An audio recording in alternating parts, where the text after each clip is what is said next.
fungsi komposisi adalah fungsi yang melibatkan lebih dari satu fungsi. Ketika ada suatu fungsi kemudian dilanjutkan dengan fungsi lainnya, maka akan membentuk suatu fungsi baru. Fungsi baru inilah fungsi hasil komposisi dari kedua fungsi sebelumnya.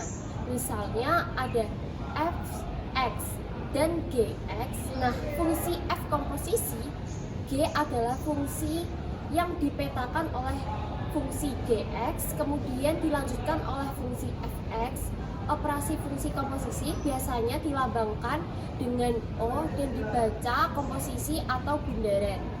Contoh fungsi komposisi, misalnya ada fungsi fx dan gx, maka fungsi komposisi yang dapat terbentuk dari fx dan gx adalah yang pertama ada fOGx.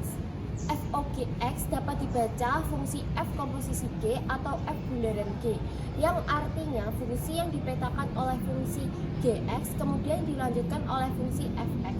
Jadi fungsi g-nya dikerjakan terlebih dahulu, kemudian hasilnya dimasukkan ke dalam fungsi f sehingga dapat dinotasikan sebagai berikut.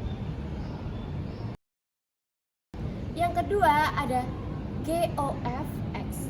GOFX dapat dibaca fungsi G komposisi F atau G bundaran F, yang artinya fungsi yang dipetakan oleh fungsi fx kemudian dilanjutkan oleh fungsi gx.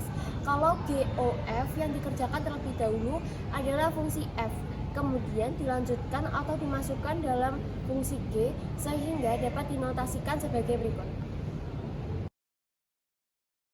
Sejarah fungsi komposisi dan fungsi inverse berakar pada perkembangan matematika sejak zaman kuno hingga era modern.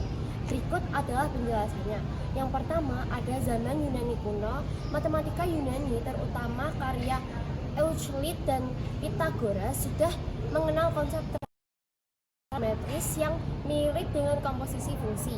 Misalnya, menerapkan dua transformasi geometri secara berurutan.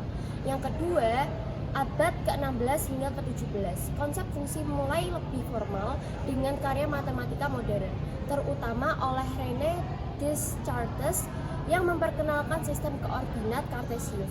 Hal ini memungkinkan hubungan antara fungsi dan geometri. Yang ketiga, ada abad ke-18. Leonhard Euler menjadi salah satu tokoh penting memperkenalkan notasi fungsi yang mempermudah deskripsi fungsi komposisi. Yang keempat, ada perkembangan lebih lanjut. Dalam analisis matematika dan teori himpunan abad ke-19, fungsi komposisi digunakan untuk memahami struktur kompleks termasuk transformasi linier dan operasi pada ruang vektor.